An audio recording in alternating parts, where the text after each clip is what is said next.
Secretary వారు సుదీర్ఘంగా ప్రశ్నించడం జరిగింది. దాంట్లో అడిగినటువంటి ప్రశ్నల్లో కొన్ని రికార్డ్ చేయడం జరిగింది. కొన్ని ప్రశ్నలు జవాబులు రికార్డ్ చేయకుండా వదిలివేయడం కూడా జరిగింది.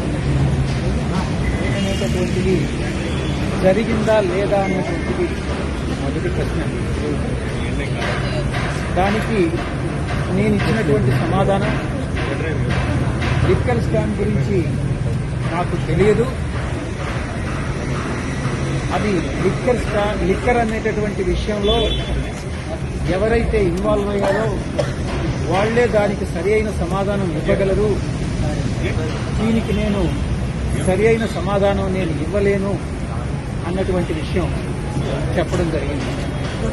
మీరు నెంబర్ 2 స్థానంలో ఉండి మీకు తెలియదనడం కరెక్ట్ కాదేమో అన్నటువంటి ప్రశ్నకి నేను ఒకటే చెప్పాను. స్వయానా శ్రీ జగన్మోహన్ రెడ్డి గారే పార్టీలో ఎక్కడా కూడా నెంబర్ 2 స్థానం అన్నటువంటిది ఉండదు అనని పలుమార్లు ఆయన, నేను కూడా గతంలో ఎన్నోసార్లు ప్రాంతీయ పార్టీల్లో నెంబర్ 2 స్థానం అన్నటువంటిది ఉండదు, 1 నుంచి 3 దాకా అందరూ ఎవరు ఉండరు, 3 తర్వాతనే ఎవరైనా ఉంటారని పలుమార్లు చెప్పడం జరిగింది. కానీ ఈరోజు దానికి పూర్తి భిన్నంగా ఇప్పుడుండేటటువంటి కోటరీ ఏదైతే ఉందో అప్పుడు నేను పార్టీలో కొనసాగేటటువంటి సమయంలో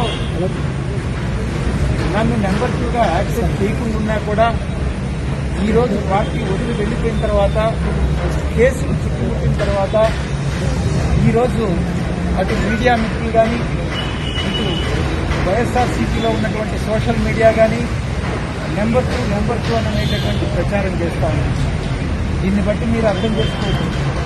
కేసుల విషయంలో అయితే నేను నెంబర్ 2 అవుతాను, మిగతా ఏదైనా లాభాల విషయంలో గానైతే నేను 1 నుంచి 3 దాకా కూడా ఉంటాను. ఈ విషయం చాలా స్పష్టంగా తెలుస్తా ఉంది. నేను ఒకటే చెప్పాను, ఏ రోజు కూడా అధికారంలోకి వచ్చేంత వరకు 2019 వరకు అధికారంలోకి వచ్చిన తర్వాత 1 సంవత్సర కాలం పాటు నిజంగా నాకు జగన్మోహన్ రెడ్డి గారు నెంబర్ 2 స్థానం ఇచ్చారు. ఆయన హృదయంలో కూడా నాకు నెంబర్ 2 స్థానం ఇచ్చారు. దాంట్లో సందేహమే లేదు. కరెక్ట్గా అధికారం వచ్చిన తర్వాత మే 28 నుంచి ఇంచుమించుగా 2019 తర్వాత ఆయన మనసులో నుంచి నేను జారిపోతా వచ్చాను. ఎందుకంటే ఈ పనికిమాలిన కోటరీ వల్లనే ఆయనలో ఒక అభద్రతాభావం కల్పించి, నేనేదో గతంలో చంద్రబాబు నాయుడు గారు ఎలాగైతే ఎన్టీ రామారావు గారిని వెన్నుపోటు పొడిచారో అలాగే నేను కూడా జగన్మోహన్ రెడ్డి గారిని వెన్నుపోటు పొడుస్తాను అన్నటువంటి ఒక అభద్రతాభావాన్ని ఆయనలో కల్పించి నన్ను 2020 నుంచి నన్ను పక్కకు నెడుతూ సైడ్ లైన్ చేస్తా రావడం జరిగింది. దాన్ని నా దురదృష్టం కొద్దీ జగన్మోహన్ రెడ్డి గారు కూడా దాన్ని నమ్మడం జరిగింది. ఇది సత్యం. నేను నమ్మినటువంటి ఆ వెంకటేశ్వర స్వామి సాక్షిగా చెప్తా ఉన్నాను, 2020 నుంచి నేను సైడ్ లైన్ కాబడ్డాను అన్నటువంటి ఇదే విషయం నేను చెప్పడం జరిగింది. ఇక లిక్కర్ స్కామ్ జరిగిందా లేదా అన్నటువంటి విషయానికి వస్తే నేను ఒక్కటే చెప్పాను. అప్పట్లో మా అధినాయకుడు జగన్మోహన్ రెడ్డి గారికి తెలిసి అటువంటి స్కామ్ ఏమీ జరిగి ఉండదు. జగన్మోహన్ రెడ్డి గారికి కానీ తెలిసి అటువంటి స్కామ్ జరిగితే ఆయన ఊరుకోరు. నాకు తెలిసి అటువంటి స్కామ్ నా దృష్టిలో లేదు అన్నటువంటి విషయాన్ని నేను స్పష్టంగా చెప్పడం జరిగింది. అయితే భవిష్యత్తులో ఇంకొక రోజు చూస్తారనుకుంటున్నాను. ఇక కోటరీ విషయానికి వస్తే నేను చాలా స్పష్టంగా చెప్పాను, జగన్ నాకు నెంబర్ 2 నేను అనుకోవట్లేదు, నా నెంబర్ 2 స్థానం 2020 నుంచి వెళ్లిపోయింది అన్నటువంటి విషయం. ఇక మీరు పార్టీ నుంచి ఎందుకు వదిలి వెళ్లిపోయారు, దానికి లిక్కర్ స్కామ్ ఏదైనా కారణమా అన్నటువంటి ప్రశ్నకి లిక్కర్ స్కామ్ అనేటువంటిది నేను నమ్మడం లేదు. జగన్మోహన్ రెడ్డి గారు ఆ లిక్కర్ స్కామ్ లో ఉంటారని నేను అనుకోవట్లేదు. ఆయన హృదయంలో నేను స్థానం కోల్పోయాను కాబట్టే ఈ పార్టీలో ఇమడలేక, కోటమి యొక్క హరాస్మెంట్ తట్టుకోలేక, ఆ అవమానాలు భరించలేక నేను పార్టీ వదిలి వెళ్లిపోవడం జరిగింది. అయినప్పటికీ కూడా దీన్ని నేను అఫీషియల్ గా ఆన్సర్ చేయదలుచుకోలేదు అన్నటువంటి విషయాన్ని నేను చెప్పడం జరిగింది. ఎందుకంటే దానికి చాలా కారణాలు ఉన్నాయి. ఆ కారణాలకి ఈ యొక్క ఇన్వెస్టిగేషన్కి సంబంధం లేదు కాబట్టి నేను ఆ ప్రశ్నని ఆన్సర్ చేయలేదు అన్నటువంటి విషయాన్ని, చేయలేను అన్నటువంటి విషయాన్ని చెప్పడం జరిగింది. అదే రికార్డ్ చేయడం జరిగింది. ఇక నెక్స్ట్ క్వశ్చన్ ఏంటంటే, నేనేదో కోట్ల రూపాయలు, 100 కోట్ల రూపాయలు ఆర్జించానన్నటువంటి కోటరీ అభియోగాలు ఈ రోజు కూడా నేను పార్టీ వదిలి వెళ్లిపోయిన తర్వాత జగన్మోహన్ రెడ్డి గారి సోషల్ మీడియా వాళ్ళ కోటరీ ఈ రోజు కూడా సాయిరెడ్డి 100 కోట్లు దోచేశాడు, విశాఖపట్నంలో ఆ ఆస్తులన్నీ దోచేశాడని ఒక దుష్ప్రచారం చేస్తున్నాడు. ఆ ప్రశ్నకు జవాబుగా నేను ఒక్కటే చెప్పాను, నా యొక్క ఆస్తుల వివరాలన్నీ నేను మీకు ఇస్తున్నాను. అదే రకంగా ఆస్తుల వివరాలన్నీ ఇచ్చాను. దీనికి మించి ఎక్కడైనా మీరు సోర్స్ వెతుక్కోవచ్చు. ఎక్కడి నుంచి ఫండ్స్ వచ్చాయి? అరబిందో వాళ్ళు ఏదో ఒక ప్రాపర్టీ కొంటే అది నా ప్రాపర్టీ అవుతుందా? అరబిందో వాళ్ళు రోజు ఒక బిజినెస్ స్టార్ట్ చేస్తారు, ప్రతి సంవత్సరం బిజినెస్ స్టార్ట్ చేస్తారు. అవన్నీ నా బిజినెస్లు కాదు కదా.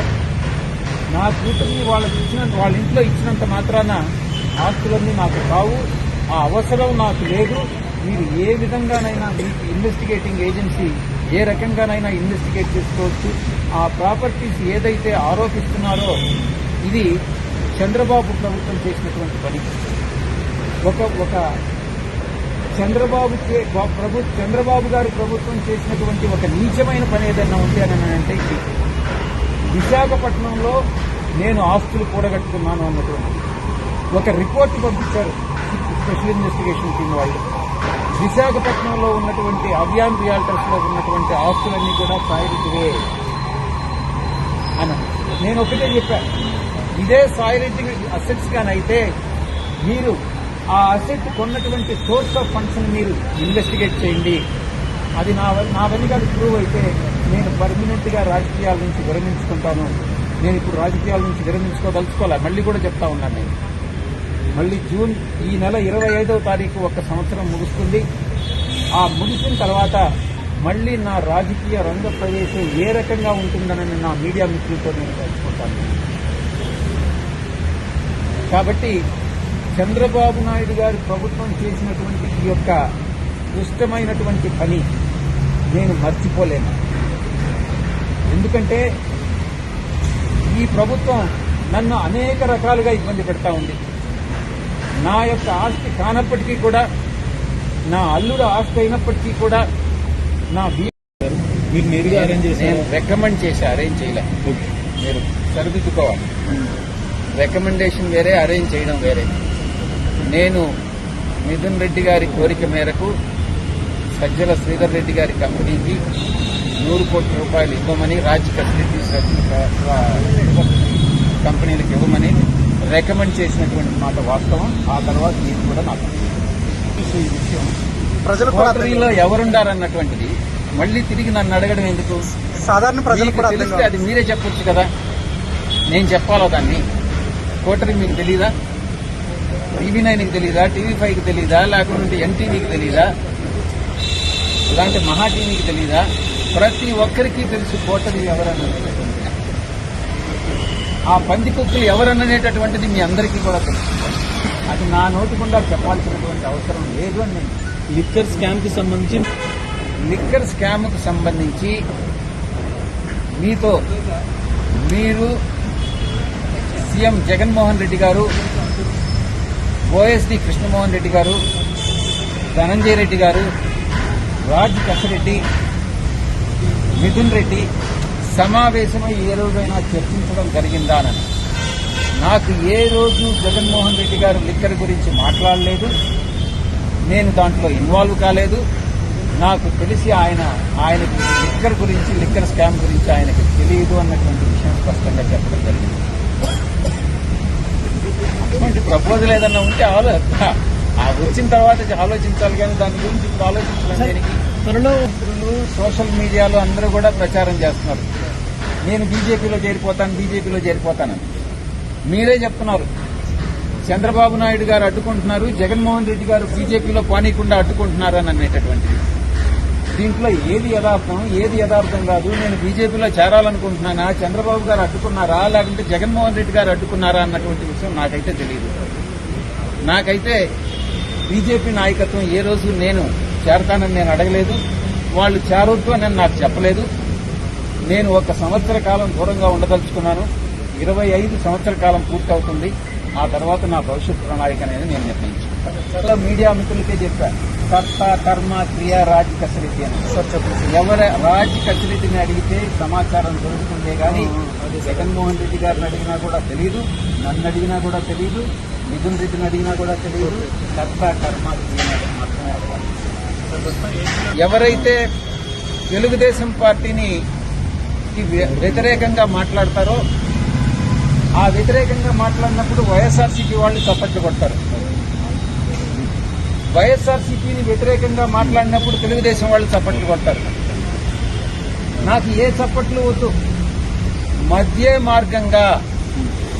మధ్య మార్గంగా నేను ఒక దారిని ఎంచుకోదలుచుకున్నాను. నా దారే నేను రహదారిగా చేసుకుంటాను. అంతేగాని తెలుగుదేశంలో కానీ అటు వైఎస్ఆర్సీపీ నుంచి చప్పట్లు కావాలని నేను కోరుకోవట్లేదు. రాజకీయ శక్తి కానీ బీజేపీతో కలిసి పోరాటం కానీ చేయగలిగితే నరేంద్ర మోడీ గారు ఈరోజు ప్రపంచంలోనే ఒక మంచి ఉత్తమ ప్రధానిగా, అటు దేశీయంగా కానీ అంతర్జాతీయంగా కానీ ప్రతి ఒక్క విషయంలో కూడా ఆయన చాలా చాలా చాలా సమర్థవంతంగా ఆయన హ్యాండిల్ చేస్తూ ఉన్నారు. ఆంధ్ర రాష్ట్రంలో కూడా అటువంటి ఒక రాజకీయ శక్తి ఉద్భవించగలిగినట్టయితే తప్పకుండా బీజేపీ, దాని మిత్రపక్షాలు తప్పకుండా తెలుగుదేశం కాదు. ఎందుకనంటే ఈ వచ్చేటటువంటి బ్యాడ్ అంతా కూడా తెలుగుదేశంలో వస్తుంది. అవకాశం ఉంది అని నేను భావిస్తా ఉన్నాను. అంటే అవకాశం నా దేహంలో ప్రాణం ఉండగా జరగదు. నేను అప్రూవర్గా మారను. ఎవ్వరూ నన్ను ఏ శక్తి కూడా అప్రూవర్గా మార్చలేరు అన్నటువంటి విషయాన్ని నొక్కి వస్తాను. సార్, సేమ్ అదే క్వశ్చన్. రాజశేఖరరెడ్డిని మిమ్మల్ని మాత్రంలో ఎంతమంది అరెస్ట్ అయ్యారు? కాలేదు. అటువంటిది ఏదైనా ఉంటే, నేను కానీ లిక్కర్ స్కామ్ లో అటువంటి ఉంటే, నేను ఇన్వాల్వ్ అయి ఉంటే తప్పకుండా నన్ను అరెస్ట్ చేసేవాళ్ళు. Thank you very much. Sir, మీరే చెప్పాడు అక్యూజ్డ్ ఫైల్ కింద చేర్చారు కాబట్టి ఆ సిట్ ఏదైతే చెప్పిందో ఒక రిపోర్ట్ ఇచ్చింది. నేనేదో డబ్బులు దోచుకున్నాను. చంద్రబాబు ప్రభుత్వంలో ఉన్నటువంటి ఆ సిట్ వేసినటువంటి సిట్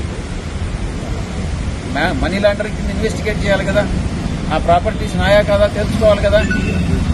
అందుకే చంద్రబాబు గారి ప్రభుత్వం ఒక దుష్ట ప్రభుత్వం, అసమర్థ ప్రభుత్వం అని నేను విమర్శిస్తున్నాను ఈ రోజు. అంటే నా మీదనే చంద్రబాబు గారి ప్రభుత్వం అసంబద్ధమైనటువంటి ఆరోపణలు చేసింది కాబట్టే ఒక రిటర్న్ రిపోర్ట్ ఇచ్చింది ఈడీకి. నేనేదో విశాఖపట్నంలో ఆస్తులు దోచుకున్నానని నేను ఛాలెంజ్ చేస్తా ఉన్నా, సిట్ని ఛాలెంజ్ చేస్తా ఉన్నా. ఈరోజు ప్రూవ్ చేయండి ఆ ఆస్తులు నావే, ఆస్తులకి సోర్స్ ఎక్కడి నుంచి వచ్చింది, నావని కానీ ప్రూవ్ చేస్తే మీరు ఏం చేయమంటే అది చేస్తానని నేను ఈ యొక్క పత్రికాముఖంగా నేను వెల్లడిస్తా ఉన్నాను. ఉద్దేశించి చేసింది కాదు. ప్రతి రాజకీయ పార్టీకి, ప్రతి రాజకీయ నాయకుడికి ఈ యొక్క ట్వీట్ అప్లై అవుతుంది. అది తెలుగుదేశం కావచ్చు. ఎందుకనంటే బీజేపీలో వంశపారంపర్య తత్వం లేదు, ఆనవాయితీ లేదు. కాంగ్రెస్లో ఉంది, తెలుగుదేశంలో ఉంది, వైఎస్ఆర్సీపీలో ఉంది, కమ్యూనిస్టుల్లో లేదు. ఏ రాజకీయ పార్టీల్లో అయితే ఈ యొక్క వంశపారంపర్య సాంప్రదాయం అన్నటువంటిది ఉందో అక్కడ పార్టీ అధ్యక్షుడికి చెంచాగిరి చేసేటటువంటి కోటరీలు ఎక్కువ ఉంటాయి. వాళ్ళకి ఇది అప్లై అవుతుంది.